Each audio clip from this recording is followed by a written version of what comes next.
Tim Walz and JD Vance battled it out during the CBS News Vice Presidential debate. Vance is looking much more comfortable in the setting than Walz, with the Democratic candidate stumbling, mumbling, and making some big mistakes. From the outset, Tim Walz looked very nervous and fumbled the entire first question. Both men were asked if they would support or oppose a preemptive strike by Israel on Iran. Walz stumbled through his first sentence with very choppy words resembling Kamala Harris's slow start to the presidential debate last month. Shockingly, he then confused Iran with Israel twice, at one point referring to Israel and its proxies. The New York Times jumped on this mistake and fact-checked Walz. Would you support or oppose a preemptive strike by Israel on Iran? You have 2 minutes. Well, thank you. And thank you for those joining at home tonight. Let's keep in mind where this started. October 7th, Hamas terrorists massacred over 1,400 Israelis and took prisoners. Israel's ability to be able to defend itself is absolutely fundamental. Getting its hostages back, fundamental, and ending the humanitarian crisis in Gaza. But the expansion of Israel and its proxies is an absolute fundamental necessity for the United States to have the steady leadership there. After less than half a minute of answering the question, Walz pivoted to a scripted attack on Donald Trump for the rest of the answer. It's clear, and the world saw it on that debate stage a few weeks ago, a nearly 80-year-old Donald Trump talking about crowd sizes is not what we need in this moment. But it's not just that. It's those that were closest to Donald Trump that understand how dangerous he is when the world is this dangerous.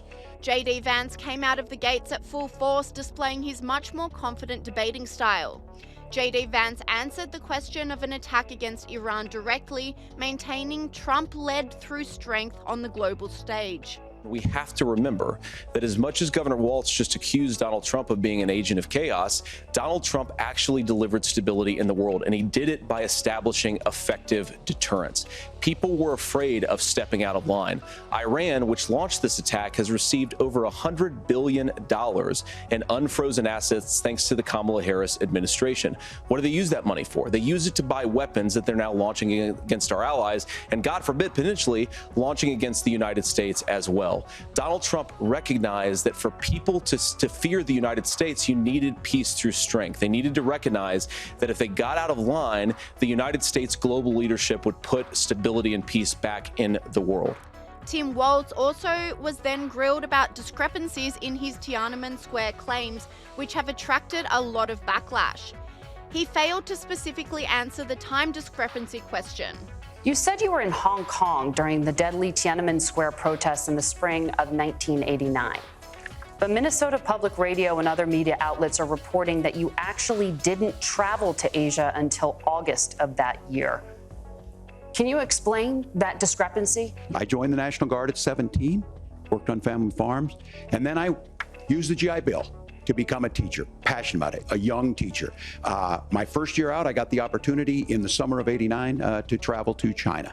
35 years ago, be able to do that. I came back home and then started a program to take young people there. We would take basketball teams, we would take baseball teams, we would take dancers, and we would go back and forth to China. Walz then made a shocking word stumble, saying he made friends with school shooters. Yeah, I sat in that office with those Sandy Hook parents. I've become friends with school shooters. I've seen it. Look. JD Vance impressed and did what many hoped Donald Trump would have done in his presidential debate and fact-checked the anchors on the question of immigration. Thank you, Governor. And just to clarify for our viewers, Springfield, Ohio does have a large number of Haitian migrants who have legal status, temporary protected status. Well, Margaret, but thank you, Senator. We have so much to get to. Margaret, I think it's important because we're going to turn out of the economy. Thank you. Margaret, the rules were that you guys weren't going to fact check, and since you're fact checking me, I think it's important to say what's actually going on.